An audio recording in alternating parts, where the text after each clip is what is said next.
শাস্ত্র এবং গুরুদেব যা বলেছে আমরা সেইটাই বলবো। আপনারা সবাই জানেন, নতুন কোনো কথা নয়, সব কিছু পুরনো কথা, কিন্তু আমাদের স্মৃতিশক্তি অত্যন্ত অল্প, সবাইকারই ভুলে যায়। তো আপনারা আজকে সে একই কথা আমি বলবো। এবং এই যে দেখছেন জগন্নাথ দেব, কলিকালে একমাত্র জগন্নাথ দেব স্বয়ং ভগবান শ্রীকৃষ্ণ, ভগবান স্বয়ং শ্রীকৃষ্ণ কীভাবে পুরীতে জগন্নাথ দেবভাবে পূজিত হচ্ছেন সারা বিশ্বে, এবং ব্রহ্মাণ্ডের দেবতারা এখানে আসে এই জগন্নাথ দেবের, পুরীতে যে জগন্নাথ দেবের রথযাত্রা। তো কীভাবে তার উৎপত্তি হলো আপনারা সকলেই জানেন, তবু আমি বলি। আমরা জানি যখন মহাভারতের যুদ্ধ হয়, পঞ্চপাণ্ডব যখন সিংহাসনে বসে, যুধিষ্ঠিরকে সিংহাসনে বসিয়ে সব চলে যায় দ্বারকাতে, তারপরে ভগবান শ্রীকৃষ্ণ যখন তার প্রকট লীলা করেন, তো একটা গাছের নিচে বসেছিল, বাঁ পায়ের উপরে ডান পা দিয়ে হেলান দিয়ে বসেছিলেন। তো সেখানে জোড়া নামে এক ব্যাধ হরিণের মুখ ভেবে সে বিষাক্ত তীর ছেড়েছিল। সে বিষাক্ত তীর ভগবানের এই যে ডান পায়ের আঙ্গুলে, বুড়ো আঙ্গুলে বিদ্ধ হয়, এবং তিনি যে ভক্তের যে ইচ্ছা, সেই ইচ্ছা পূরণ করার জন্যই তিনি অপ্রকট হয়েছিলেন। আমাদের ভাবনার কোনো কারণ নাই যে ভগবানেরও মৃত্যু হয়। ভগবান মৃত্যু কীভাবে হয়েছে দেখুন, মানে ভক্তের বাঞ্ছা পূরণ করার জন্য। আপনারা জানেন ত্রেতা যুগে রামচন্দ্র বালিকে বধ করেছিল, সেই বালি কিন্তু এই আমাদের জোড়া। তো জোড়ার যে বেদ সবর রাজা, তো সেই যে বেদ জোড়া, হ্যাঁ, তো সেই জোড়া এসে যখন ওই তীর ছুঁড়ে, তো ভগবান সমস্ত কিছু প্ল্যান করাই আছে ভগবানের, তো এসে যখন দেখছে স্বয়ং ভগবান শ্রীকৃষ্ণ, ভগবান কৃষ্ণের পায়ে হরিণ ভেবে তীর ছুঁড়েছে, তো খুব মুচড়ে পড়ল, খুব চিন্তা করতে লাগলো, এবং ভগবানের চরণে আকুতি মিনতি করতে লাগলো যে আমি কি ভুল করলাম প্রভু, আমার এই দেহটা রেখে কিছু কাম না, আমি এই দেহ বিসর্জন দেবো, আত্মহত্যা করব। তখন ভগবান শ্রীকৃষ্ণ বললেন, দেখো এটা আমার পূর্ব নির্ধারিত, তোমাকে দিয়ে আমার অনেক কাজ আছে, কলিযুগে মানুষকে লীলা দেখাবার জন্যে আমার এই লীলা, তো তুমি ফিরে যাও, আমি ঠিক যথাসময়ে তোমাকে আমি নির্দেশ দেবো, তুমি কি করবে, তোমার করণীয়। এইভাবে জোড়া চলে গেল। এবং যখন আপনার অর্জুন শুনলেন যে ভগবান শ্রীকৃষ্ণ এই ধরাধাম থেকে অপ্রকট হবেন, তিনি ছুটে এলেন, ছুটতে এসে দেখছেন ভগবান প্রায় নিথর দেহ। তখন ভগবান শ্রীকৃষ্ণ অর্জুনকে বললেন, তুমি কোনো চিন্তা করো না, এটা আমার একটা লীলা, তুমি আমার দেহ দাহ করো। তো ভগবানের দেহ যখন দাহ করতে যাচ্ছে, দাহ করার পরে গোটা দেহ ছাই হয়ে গেছে, কিন্তু হৃৎপিণ্ড কিছুতেই আর পুড়ে নাই। তখন ভগবান অর্জুন খুব অঝোরে কাঁদছে। তখন কৃষ্ণ বললেন, তোমার কান্নার কিছু নাই, এই হৃৎপিণ্ড তুমি এইটা সহ সমুদ্রে বিসর্জন দেবে। এবং সেই কথা শুনে জোড়া এদিকে ও বুঝতে পারে গেছে যে ভগবান অপ্রকট লীলা করছেন। তিনি ছুটতে এসছে, তো সমুদ্রে যখন সে ভাসি দিয়েছে ভগবানের যে বডি, হৃৎপিণ্ড সোঁতা, তো সেই সমুদ্রে দ্বারকার থেকে ভেসে সমুদ্রে আসছে।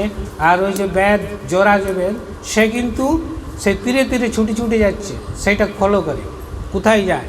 তো সেইটা করতে কোথায় এসে হলো নীলমাধব, যেখানে যে পুরীর থেকে 130 কিলোমিটার দূরে, সেখানে এসে তখন ওই জোড়া সে ভগবানের যে হৃৎপিণ্ড সেটিকে নিয়ে তখন অঝোরে কাঁদছে। তখন ভগবান ওকে দিল যে তুমি আমার এই পূজার অধিকারী, তুমি একে নিজে তুমি প্রতিষ্ঠা করো, তোমার হাতে আমি পূজা নেব। সবর রাজ, তো সেই সবর রাজা পূজা করত ওই ভগবানের যে হৃৎপিণ্ড ভগবানের। তো কিছুদিন পরে তার নাম হচ্ছে বিশ্বাবসু। তো তো বিশ্বা বসু পরে আসছে, পরে ওই এসে পরে আস্তে আস্তে তারপরে বিশ্বা বসুর কাছে বলে যে তুমি এই দায়িত্বটি দিলে বিশ্বা বসুকে। এখন বিশ্বা বসু প্রতিদিন ভগবানের পুজো করে ধূপ দ্বীপ ফল মূল নিয়ে। এখন এদিকে হয়েছে কি ইন্দ্রদ্যুম্ন রাজা, তখন ইন্দ্রদ্যুম্ন রাজাকে স্বপ্ন দিচ্ছে স্বয়ং ভগবান শ্রীকৃষ্ণ জগন্নাথ যে আমি এতদিন ফলমূল খেয়েছিলাম, আমি এখন রাজভোগ খেতে চাই, তুমি যাও অমুক জায়গায় নীলমাধব রূপে আমার পূজা করছে, তুমি সেটা নিয়ে এসো। তো রাজা যত ব্রাহ্মণ প্রচুর লোকে, রাজার তো অনেক লোকজন, সবাইকে পাঠাইলো বিভিন্ন দিকে গেল, কিন্তু সবাই ফিরে এলো, কেউ আর খোঁজ পেল না, নীলমাধবের খোঁজ কেউ পেল না। তখন বিদ্যাপতির নাম শুনেছেন আপনারা সকলে। বিদ্যাপতি তখন রাজাকে বলল যে আমি হয় জীবন বিসর্জন করব, না হলে আমি নীলমাধবের সন্ধানটিকে নিয়ে আসবো। তো সেই ও গেছে, যেতে যেতে দেখছে একটা বিরাট বিরাট জঙ্গল। সেই জঙ্গলের মধ্যে পরমা সুন্দরী একটি মহিলা সুন্দরী, সে নৃত্য করছিল। তখন বিশ্বা বসু, ওইটি বিশ্বা বসুর কন্যা, তার নাম হচ্ছে ললিতা। তো সেই ললিতার সঙ্গে বিদ্যাপতি সম্পর্ক বাঁধায়, তার সাথে লাভ হয়, হ্যাঁ, তার প্রেমে পড়ে, কিন্তু উদ্দেশ্য ভুলে নেই বিদ্যাপতি, কিন্তু উদ্দেশ্য বলে নেই। তারপরে কিছুদিন বেশ থাকে, বিশ্বা বসু প্রতিদিন যায়। তো আমাদের ললিতাকে জিজ্ঞেস করে যে তোমার বাবা কোথায় যায়। তখন আস্তে আস্তে ললিতা সব বলে যে ওই নীলমাধবের পূজা, সব কথা বলে। তো ও তখন যখন জানতে পারে যায়, তখন ওর বাবা তখন একে তাড়ি দিতে যায় যে তুমি জেনে গেছে, হ্যাঁ, একে আর রাখা যাবে না, তোমাকে এখান থেকে বিদায় নিতে হবে। তারপরে যত মেয়ে, তার লীলাবতী অনেক অনুনয় বিনয় করে ওর বাবাকে রাজি করায় থাকার পরে একদিন সুযোগ বুঝে বলে যে আমি ওই নীলমাধবের দর্শন করতে চাই। প্রথমে কিছুতেই রাজি হয় নাই, কার বিশ্বাস জানছে মানে জগন্নাথ শুধু আমাকে আদেশ দিয়েছেন। তো এই করার পরে মেয়ের কথা একটু বাবা একটু মানে মনটা একটু গলেছে, নরম হয়েছে, বলছি ঠিক আছে আমি ওকে নিয়ে যাব, কিন্তু চোখ বাঁধা অবস্থায় নিয়ে যেতে হবে, মানে দেখতে দেবে না কোথায় নিয়ে যাচ্ছে। তো চোখ বাঁধা অবস্থায় গেছে। আর বিশ্বা বসু যেমনি, তার মেয়েও তার উপরে চালাক, হ্যাঁ, ও কিছু সরষা ওই এই আমাদের বিদ্যাপতির ইয়াতে বেঁধে দিয়েছে সরষা। তো ও যায়, প্রতিদিন যায়, আর ও সরষা ছড়িয়ে যায়, সরষা ছড়িয়ে যেতে যেতে সেই নীলমাধব দেখে, সেইখানে যেই চোখটি খুলে, তখন দেখে ওই বিশ্বা বসু ফল মূল নৈবেদ্য সমস্ত কিছু এনে ওই নীলমাধবের পূজা করছে। পূজা করার পরে আবার তাকে চোখ বেঁধে নিয়ে আসে। বিশ্বা বসু ভাবছে তো চোখ বাঁধা অবস্থায় কী করে জানবে। এইরকম করতে করতে বিদ্যাপতি সন্ধান পেয়ে চলে আসছে। ওর উদ্দেশ্য তো লীলাবতী শুধু বিয়ে করা নয়, আসল উদ্দেশ্য নীলমাধবের সন্ধান। ও রাজাকে বলেছে, ইন্দ্রদ্যুম্ন রাজাকে এসে বলেছে যে রাজামশাই আমি সন্ধান পেয়েছি নীলমাধবের সন্ধান পেয়েছি। তখন রাজা খুব উৎফুল্ল, খুব আনন্দিত। হ্যাঁ, রাজা বলেছে ঠিক আছে, হ্যাঁ, তাহলে চলো। গেছে, যেতে যেতে সেই সরিষা গাছ বেরিয়ে গেছে, পথ মানে অনেক দিন হয়ে গেছে, সরিষা গাছ দেখে সেই নীলমাধব হয়ে গেছে। তো ওখানে যেয়ে দেখছে নীলমাধব নাই, মানে বিশ্বা বসু আরও চালাক, হাওয়া করে দিয়েছে, হ্যাঁ, নীলমাধব করে দিয়েছে। তখন বিশ্বা বসুকে বন্দি করেছে রাজা বন্দি করেছে, ইন্দ্রদ্যুম্নকে বন্দি করে কারাগারে রেখে দিয়েছে। তখন ভগবান স্বয়ং জগন্নাথ স্বপ্ন দিচ্ছে রাজাকে, বলছে ওকে তুমি ছাড়ো, হ্যাঁ, তুমি সমুদ্রে দোমহানি বলে একটা জায়গা আছে, দারু ব্রহ্ম হিসেবে আমি ভেসে আসবো, ওর মধ্যেই আমার কলেবর থাকবে, তুমি ওইটির জগন্নাথ হিসেবে তুমি পূজা করবে, তুমি ওইটির মন্দির স্থাপন করো। তখন ইন্দ্রদ্যুম্ন রাজা গেছে, সেই লোক লস্কর নিয়ে সমুদ্রের ধারে হাতি ঘোড়া সব নিয়ে গেছে, বড় বড় হাতি নিয়ে। ভগবান না চলে, জগন্নাথ না চলে কারো সাধ্য নাই তাকে নোড়াবে। কোনো হাতি টাতি সব লোক লস্কর সব বেফল, কেউ কোনো কিছু টসকাতে লাগে। মানে লিয়া তো দূরের কথা, কাঠটাকে ছুঁতে পারেনি। তখন ভগবান আবার স্বপ্ন দিয়েছে, বলছে তুমি একদিকে বিশ্বা বসু, একদিকে বিদ্যাপতি, দুজন দুদিকে ধরবে, তুমি সোনার পালঙ্ক এনে আমাকে নিয়ে চলো। তখন সোনার পালঙ্ক এনে ওই যেমনি গাছের ওই সমুদ্রে রেখেছে, কাছে রেখেছে, আর একদিকে বিশ্বা বসু ধরেছে, একদিকে বিদ্যাপতি। নীলমাধব ওই রথে চেপে আসছে, রথে চেপে আস্তে আস্তে জগন্নাথ মন্দিরে, এখন যে জগন্নাথ মন্দির পুরীতে, ওখানে নিয়ে আসে। তারপরে আর অনেক গল্প আছে, মানে ওটা প্রতিষ্ঠা করার জন্য ব্রহ্মাকে ডাকতে গেছিলো। তো ব্রহ্মাকে যখন ডাকতে গেছে ইন্দ্র, এদিকে কলিকাল, দুটা তিনটা রাজা বেরিয়ে গেছে তখন, দিয়ে ওইটা বাড়ির উপরে ঢাকা ছিল, যেটা মন্দির করেছিল। তারপরে পরে আবার বিশ্বা বসু এই ভগবানই বলল যে না, এটা তৈরি করেছে ইন্দ্রদ্যুম্ন রাজা। এবং সেই তৈরির এক কাহিনী আছে, আমি খুব সংক্ষিপ্ত আকারে বলছি। তো ওই যে কাঠ, দারুব্রহ্ম যত মিস্ত্রি আছে গোটা পৃথিবী, চিনি হাতুড়ি সব চুরমার হয়ে যাচ্ছে, ভেঙে তছনছ হয়ে যাচ্ছে, কোনো কিছু কাঠটা একটু ঠোসাতে পারেনি। তখন ভগবান নিজে স্বপ্ন দিল যে অমুক দিনে একজন আসবে, মানে ভগবান স্বয়ং বিশ্বকর্মা এসে, যে 21 দিন সময় নিয়েছিল, কিন্তু ওর কথা ছিল যে 21 দিনের আগে কিন্তু দরজা খুলবে, দরজা বন্ধ থাকবে। এবং দরজা বন্ধ, টুকটাক টুকটাক শব্দ আছে। আর সাধারণত গৃহিণী যারা, তারা একটু চালাক হয়, সে কান পেতে প্রতিদিন শুনছে টুকটাক টুকটাক শব্দ হচ্ছে। তাহলে বলছে তৈরি হচ্ছে। তৈরি হওয়ার পরে যখনই 14 দিন হয়ে গেছে, 2 সপ্তাহ হয়ে গেছে, তখন ওই রাজা স্ত্রী ও গেছে, যে কোনো শব্দ পাচ্ছে না, যে তাহলে কি বৃদ্ধ নিশ্চয়ই, তাহলে সে মারা গেছে, কোনো শব্দ হচ্ছে না, টুকটাক কোনো শব্দ নেই।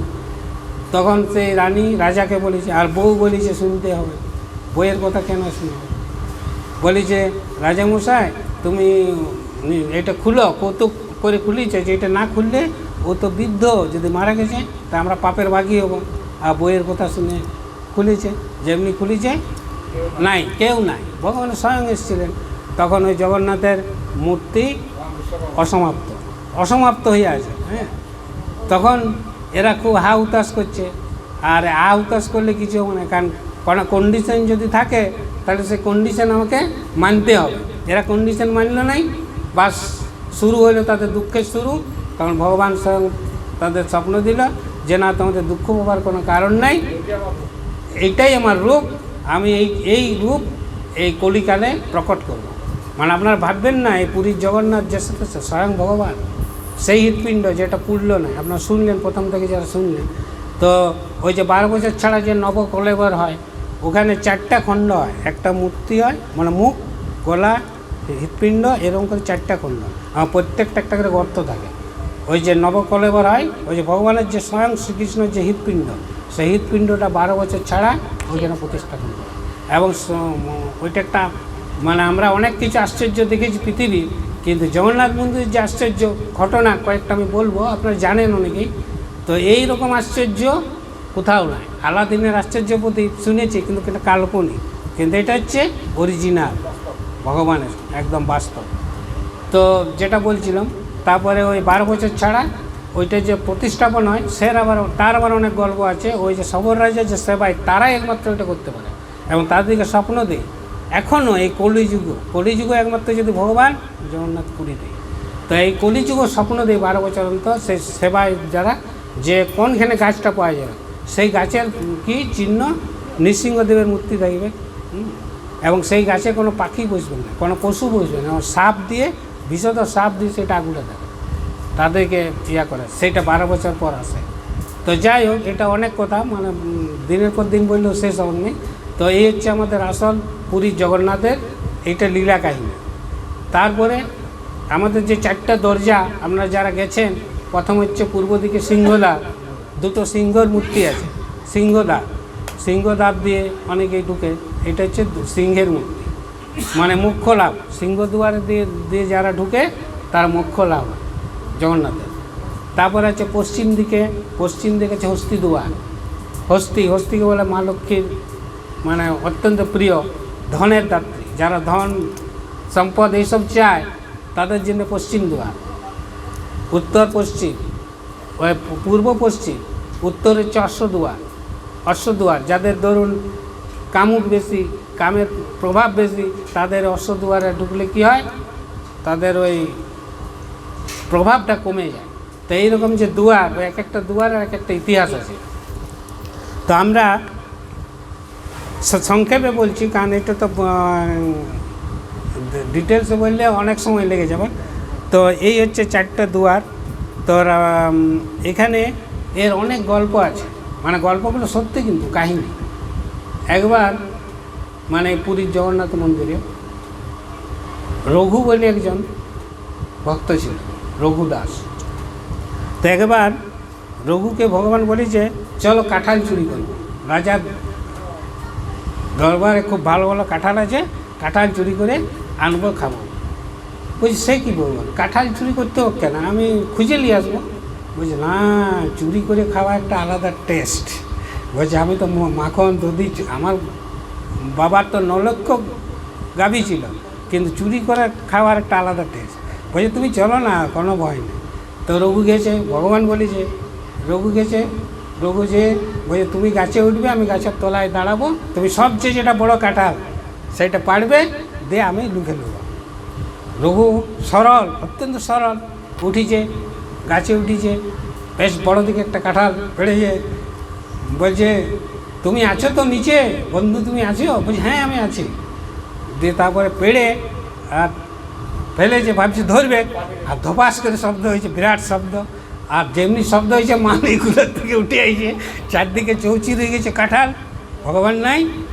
দিয়ে মালে এসে একে ধরেছে রঘুকে। হ্যাঁ, রঘুকে তখন অপমান করেছে, ভগবান সে কেউ নাই, কোথায় গেল? তো ভগবানের কেমন বন্ধুর সাথে কেমন তামাশা করে। তো ওই রাজা তখন বলছে রঘু তুমি, তোমার স্বভাব এমনি, তুমি চুরি করতে গেলে তুমি কেন, তুমি তো আমাকে বলতে পারতে, আমি তোমাকে খাওয়াইতাম, আমি সবচেয়ে ভালো কাঁঠাল দিতাম ভগবানের জন্য। তখন সরল, মানে ভগবান হচ্ছে কপটতা পছন্দ করে না, সরল। রঘু সরলভাবে বলেছে, আমাকে এইভাবে বলেছে, আমার ভগবান বলেছিল আমি এসেছি। তখন ওর পায়ে পড়েছে, ঠিকই বলেছে, পায়ে পড়েছে। তো এই রঘুদাস একবার ওই খুব শরীর খারাপ হয়ে গেছে রঘু, মানে ভগবান কীভাবে লীলা করে, এবং আজও এই কলিযুগ। তো রঘুর খুব শরীর খারাপ হয়েছে, মানে পেটের অসুখ হয়েছে। তো একদিন রঘু খেতে পারেনি, ও খুব দুর্বল হয়ে গেছে। তো ভগবান স্বয়ং এসে ওই সব পরিষ্কার করেছে, ভগবান নিজে পরিষ্কার করেছে, খাওয়াইছে। যে রঘু ওটা জানতে পেরেছে যে স্বয়ং ভগবান এসে আমার সব এই জেলা পেটের অসুখ পরিষ্কার করেছে। তো রঘু খুব কাঁদছে, ভগবানের কাছে বলছে আচ্ছা তুমি তো সব কিছু করতে পারো, তুমি তোমার রোগটা সারাই দিতে পারো, তোমাকে এইসব হীন কাজ করতে কে বলেছে, কেন তুমি এইসব হীন কাজ করলে? হরি বল মাতাজি, শুনছেন? কি বললাম বলুন?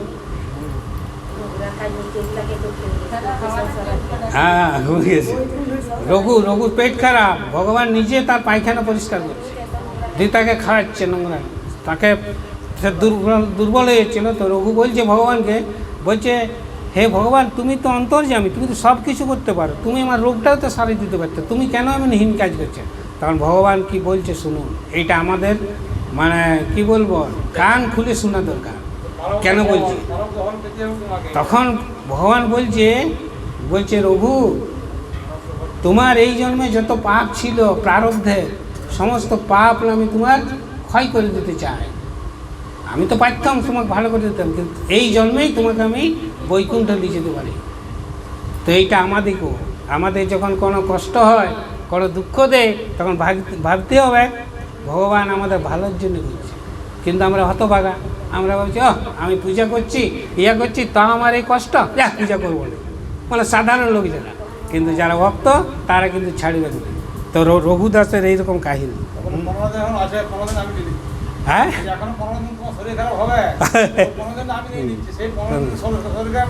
মানে এরকম অনেক গল্প আছে। হ্যাঁ, তো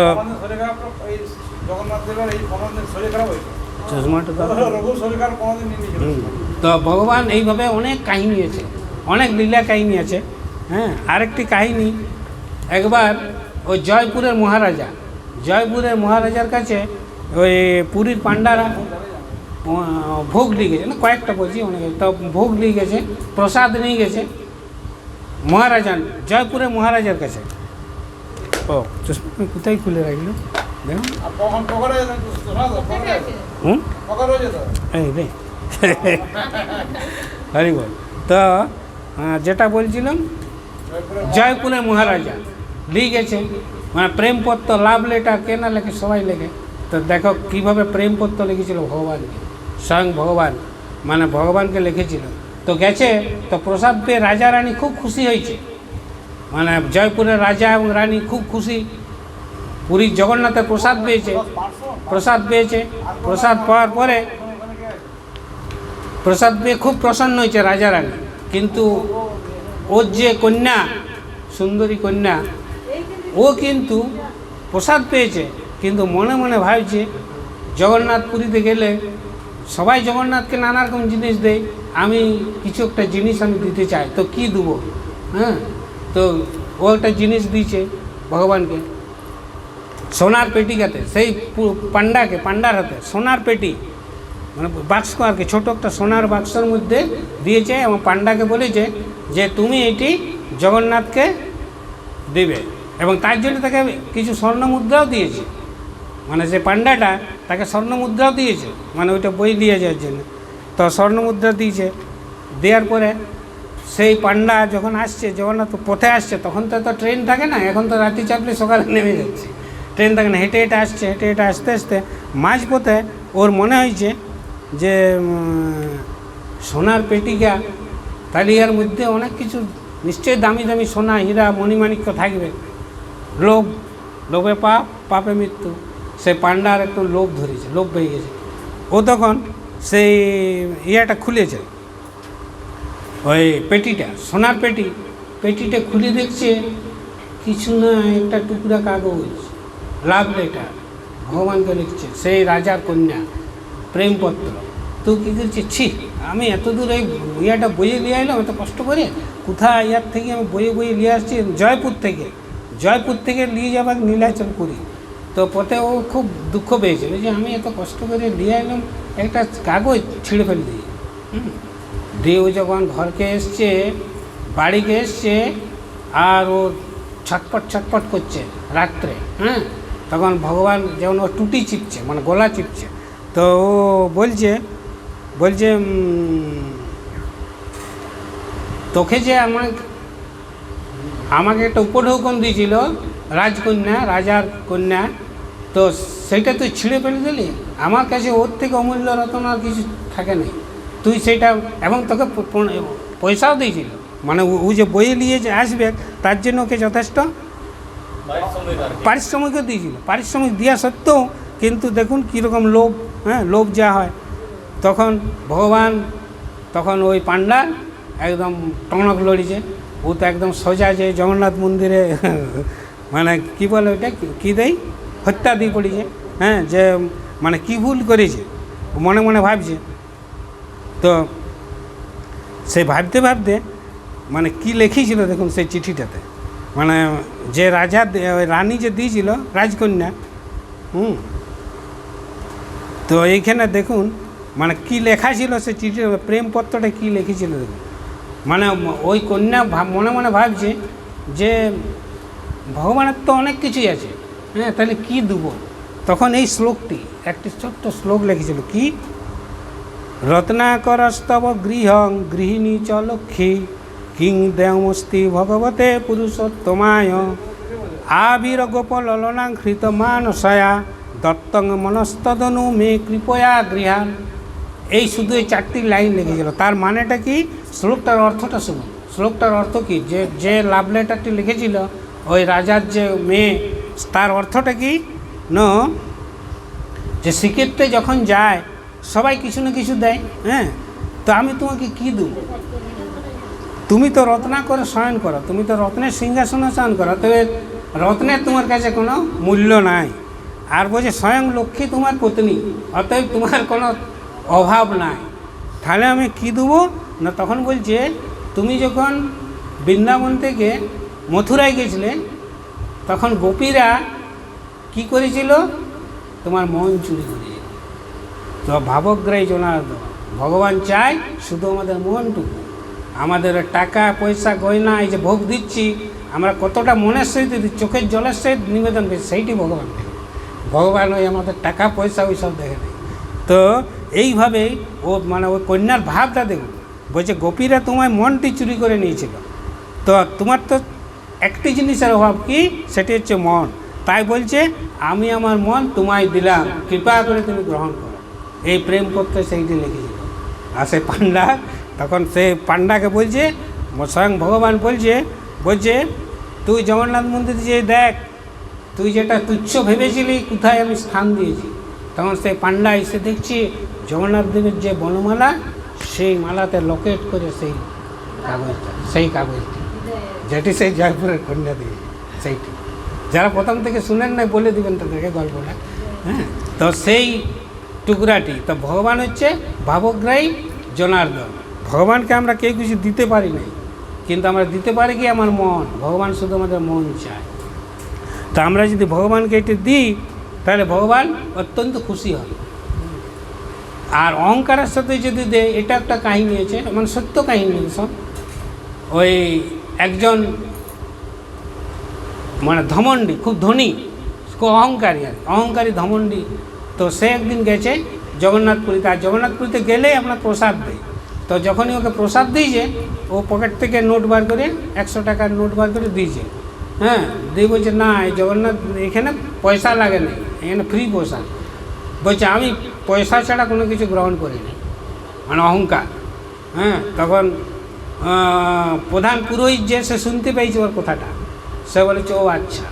বলছে ঠিক আছে, তাহলে আপনি চলুন আনন্দবাজারে, যদি কিনেই খাবেন আনন্দবাজারে পয়সা দিয়ে কিনা যায়। তো আনন্দবাজার গেছে, অনেক কিছু প্রসাদ দেখেছে, অনেক কিছু দেখছে, দেখে পরে সে কী বলছে মন দিয়ে শুনুন। তখন সে বলছে, সে ধনী ব্যক্তি, সে মানে ধনের অহংকার, বলছে আপনি কি দিতে চান? বলছে আমি 1 লক্ষ টাকা প্রসাদ দিতে চাই ভগবানের কাছে, কিন্তু কন্ডিশনটা শুনুন।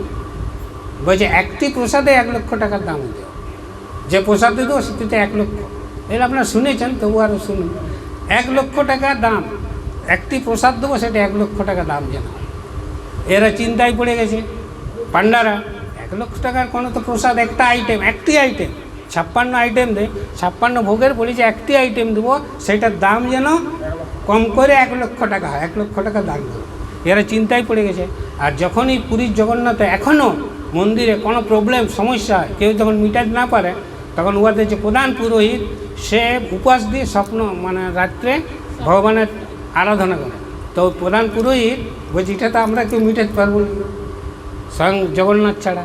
তো সে প্রধান পুরোহিত উপোস দিয়েছে, বলছে আপনি 3 দিন পরে আসবেন, আপনার প্রশ্নের উত্তর দেওয়া। 3 দিন উপবাস করেছে, দিয়ে সে প্রধান পুরোহিতকে ভগবান স্বপ্ন দিয়েছে। বলছে ও এই ব্যাপার, ও কোনো ব্যাপার নেই, ওটা ও একটাতে 1 লাখ। বলছে ঠিক আছে, ও কোনো ব্যাপার নেই। মানে ওখানে পান দেওয়া হয়, 3টি পান দেওয়া, 3 খিলি পান, একটা জগন্নাথকে, একটা বলদেব আর একটা সুভদ্রা। 3 খিলি যে পান দেওয়া হয়, স্বর্গে ওইটা প্রায় দেওয়া হয় প্রতিদিন। তো ওই খিলি পানের মধ্যে বলছে ওকে বলবে, ওই খিলি পানের মধ্যে চুন সুপারি খয়ের কিছু থাকবে না। কি থাকবে? হস্তির মাথায় মিহি দানা, মিহি ওই যে ওই মুক্তার দানা, মিহি মুক্তা দানা, মানে মিহি মানে এমনি গোটা না, মানে পানের মধ্যে থাকবে মিহি মুক্তর দানা। এবং ওইটা কোথায় পাওয়া যায়? হাতির মাথায়। এবং সেটা আবার সব হাতি নয়, লাখে একটা।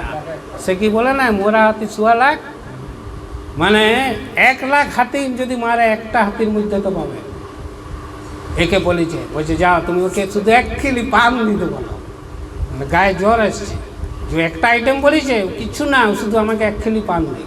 কিন্তু কন্ডিশন, ওই পানের মধ্যে কোনো চুন সুপারি খয়ের থাকবে নাই, তার পরিবর্তে হাতির মাথার যে ওই মুক্তর মিহি দানা থাকে, মুক্ত দানা, মিহি দানা। তখন টাকা এসেছে, এ তো তখন একবারেই হয়ে গেছে। কোথায় পাবে? টাকা কি লক্ষ লক্ষ কোটি কোটি টাকা দিলেও পাবে না হাতি মানে। তখন ওই বুঝিছে যে ভগবান অহংকার, দর্প আরই মধুসূদন। ওই জন্য সুভদ্রার ইয়ার নাম কি দর্পদলন। হ্যাঁ, নন্দীঘোষ হচ্ছে প্রভুর নন্দন, হ্যাঁ, জগন্নাথ দেবের তালধ্বজ, আর এর হচ্ছে দর্পদলন।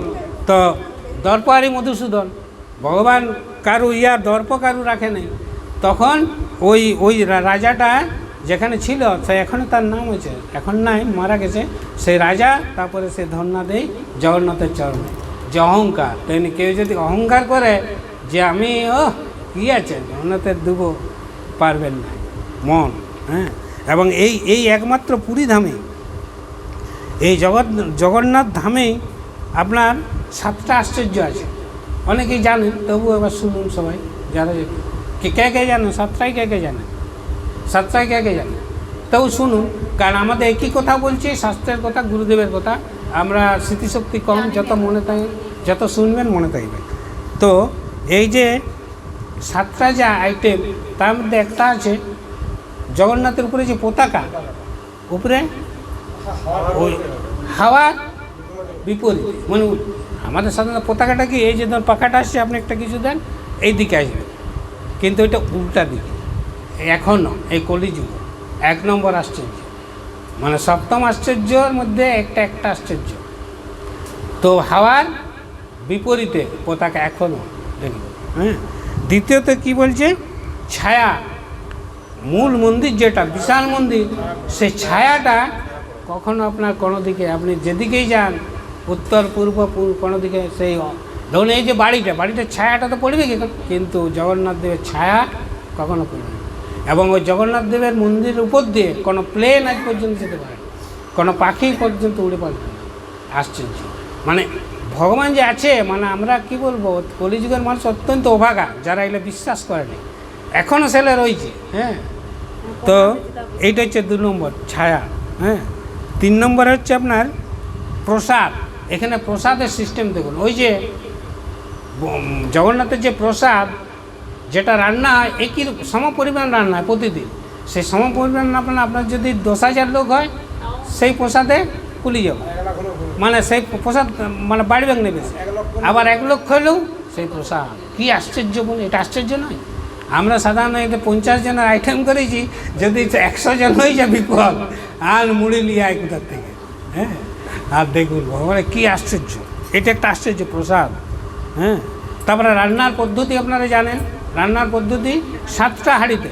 আপনি দেখুন, আমরা সাধারণত কি জাগতিক দিয়ে যখন নিচের হাঁড়িটা কী করব, যখন উপরের হাঁড়িটা তখন নিচেরটা খড়ি যাবে কি না, কিন্তু গলে যাবে। কিন্তু এটা উল্টা, সবার আগে হবে 7 নম্বর হাঁড়িটা। মানে কি আশ্চর্য, পর 7টা হাঁড়ি থাকে, তার সবচেয়ে উপর হাঁড়িটা আগে রান্না হয়, নামাবে, তারপরে 6, তারপরে 5, তারপরে 4, তারপরে 2, 3, সর্বশেষে 1। মানে এটা কি মিরাকেল, আমরা এলা ভাবনার বাইরে। তো এই এখনও এই জগন্নাথের পুরীর যে জগন্নাথ মন্দির, এখনও এই আশ্চর্য ঘটনা এখনও। এবং ওখানে রান্না কাঠ দিয়ে, এখনও কাঠ দিয়ে, এবং যেগুলো পাত্র হয় সব প্রতিদিন তৈরি করে, এমনি নয়, মাটির হাঁড়ি একটা দল তৈরি করে, একটা দল শুকায়, একটা দল পড়ে, প্রতিদিন নতুন। এবং তরকারি যে হয় সেটাও নাকি নতুন, মানে কোনো বিদেশি কোনো তরকারি আজ পর্যন্ত, সবজি আজ পর্যন্ত দেওয়া কোনো বিদেশি কোনো সবজি দেওয়া হয় না, সব কিছু ওখানে যে তৈরি হয়, একটা বিশেষ ফার্ম আছে, সেখানে তৈরি প্রসাদ এখানে। আর একটা সিংহদ্বারে যে সিঁড়ি আছে, সমুদ্রের শব্দ, বিশাল শব্দ, মানে আপনি প্রথম সিঁড়িতে যখনই চাপবেন, আপনার উধাও, কোনো শব্দ পাবেন না, কান পাতা অনুমান আছে, একদম কান পেতে সমুদ্রকে খেয়ে শুকিয়ে দিলে। সিংহদ্বারে প্রথম সিঁড়ি আপনি যখনই উঠবেন, আর কোনো শব্দ নেই। আর নবকলেবরটা বললাম, আগেই বলেছি, নবকলেবর হয় যে 12 বছর চড়ে, এবং ওটা তুলসী পাতা, একটা বড় তুলসী পাতা দেওয়া আছে, সেই তুলসী পাতাটা 12 বছর ধরে সেটা সবুজই থাকে, শুকিয়ে যায় না। আমাদের কি তুলসী পাতা ভগবান খেতে শুকিয়ে যায়, এখন সেটা ডগডগে সবুজ থাকে, মানে ওই যে নবকলেবর হয় 12 বছর পর। মানে স্বয়ং ভগবান, ওই যে গল্পটা প্রথম থেকে শুনেছেন যারা, দেখলেন যে কীভাবে জগন্নাথের উৎপত্তি হলো। তো নবকলেবর হয়, এবং আর মন্দিরের রূপটা মূল মন্দিরটা কিন্তু ইন্দ্রদ্যুম্ন রাজা প্রথম করেছিলেন। হ্যাঁ, এবং ওই যে মূল মন্দিরে যে নাটমণ্ডপ পরে এলে হয়েছে, নাটমণ্ডপ আরও অনেক কিছু হয়েছে, কিন্তু মূল মন্দিরটা করেছিল ইন্দ্রদ্যুম্ন রাজা। তারপরে ইন্দ্রদ্যুম্ন রাজা ওইটাকে উদ্বোধন করার জন্যে ব্রহ্মার কাছে গিয়েছিল। হ্যাঁ, ব্রহ্মার কাছে, তো ব্রহ্মার কাছে যখন ফিরে এসছে তখন 2-3টা রাজা গত হয়ে গেছে। তখন ইন্দ্রদ্যুম্ন রাজা যে মন্দিরটা করেছিল বালি দিয়ে ঢাকা গেছিল। পরে ওইটা দিয়ে তর্ক বিতর্ক, এর বলে যে না এটা আমি করেছি, আমি মন্দিরটা করেছি, এ বলে আমি করেছি। তখন সে শেষ রাজা যে, হ্যাঁ, তাকে স্বয়ং জগন্নাথ বলছে এটা ইন্দ্রদ্যুম্ন রাজা করেছিল, তুমি ঠিকই করেছিলে, দিয়ে এটা বালি দিয়ে ঢাকা গেছিল, তুমি এটা আবিষ্কার করেছিলে, এটা কিন্তু আসল ইন্দ্রদ্যুম্ন রাজা। তখন থেকে ইন্দ্রদ্যুম্ন রাজা, দেখুন আমরা সাধারণত যা ছেলে নেয় মেয়ে নেয় তারা কী করি, ভগবানের কাছে মানত করি, কী করি, যেমন আমার একটা ছেলে হয় বা একটা মেয়ে হয়। আর ইন্দ্রদ্যুম্ন রাজা কি মানত করেছিলেন, বলছে আমি যেমন নির্বংশ হই, মানে কতখানি তার কেন হই না, এই জগতের যে জগন্নাথ, এটা কেউ যেন আমার বলে কেউ না করে যে আমার বাবা করে গেছে, এখনও জগন্নাথ সবাইকার, জগন্নাথদের সবাইকার, এখনও সেই জগন্নাথের মানে যারা ভাগ্যবান তারা দর্শন করেছেন, যারা করেন না করবেন। তো এই জগন্নাথ কিন্তু স্বয়ং ভগবান শ্রীকৃষ্ণ। এবং এইগুলো বিভিন্ন দিকে সব করে মানে রক্ষা করে রেখেছে। তো আর একটা কাহিনী বলছি, ছোট কাহিনী, খিলিপানটা শুনলেন। হ্যাঁ, আলাদিনের আশ্চর্য প্রদীপ শুনেছেন, কিন্তু এটা কাল্পনিক। কিন্তু জগন্নাথের দেবের কাছে যে প্রদীপটা সাজানো হয়, চূড়াতে একদম উপরের চূড়াতে কোনো বাতাস আজ পর্যন্ত নেমে নেই।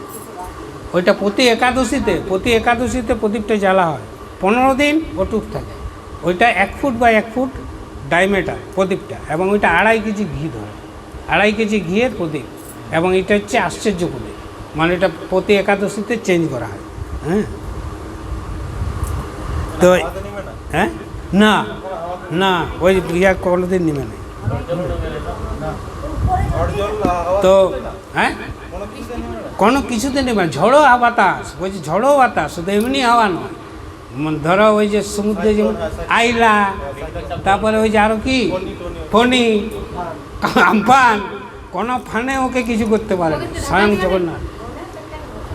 ওখানে আছে, প্রোটেকশান আছে, কিন্তু হাওয়া কিছুতে ঢুকবে নিমবে না, 15 দিন ওইটা থাকে।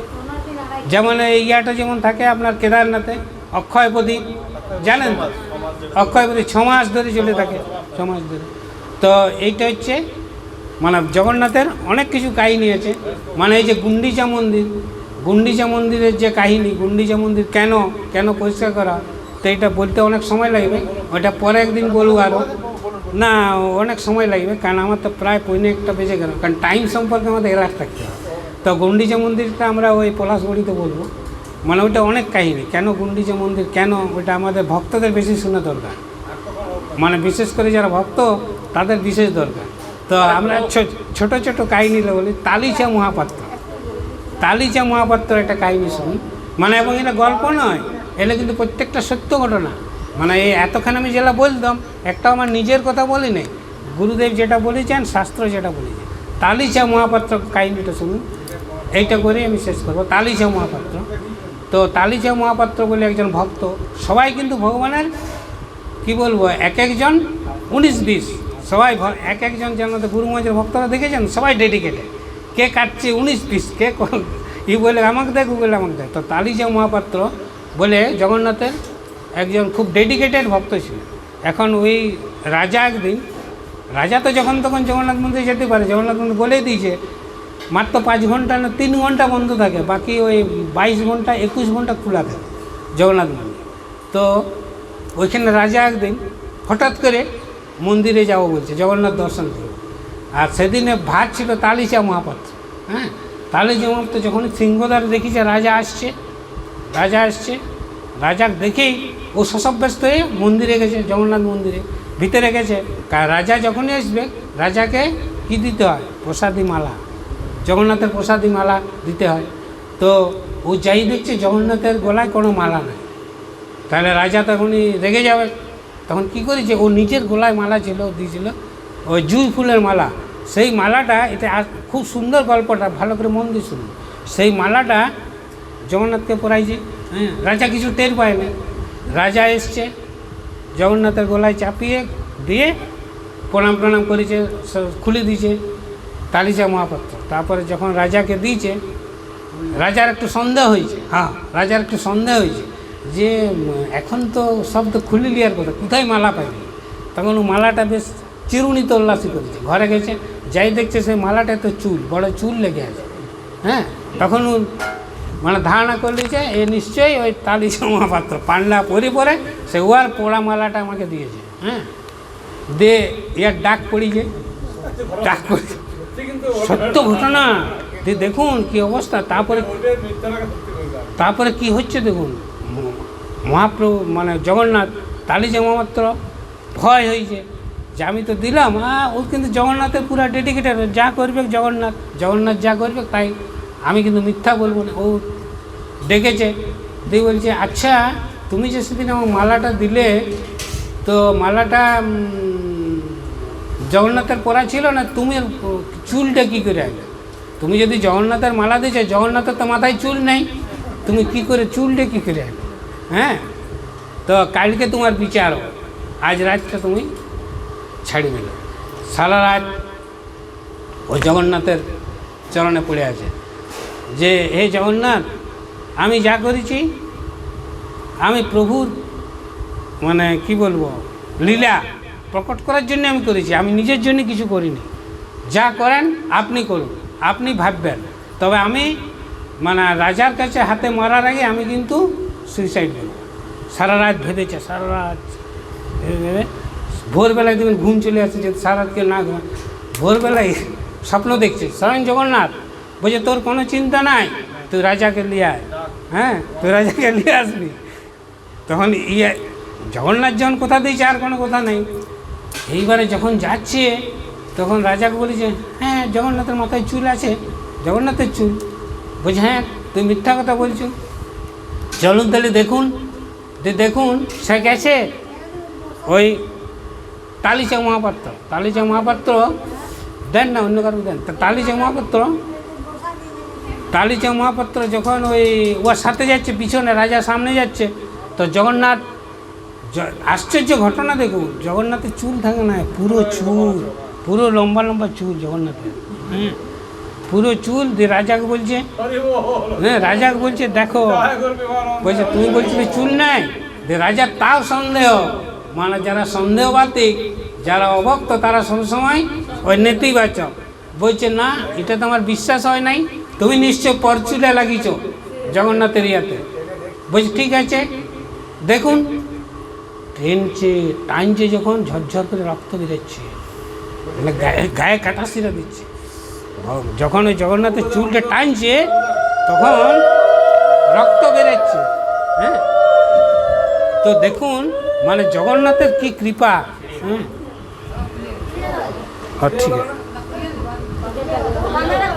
ঠিক আছে ঠিক আছে থাক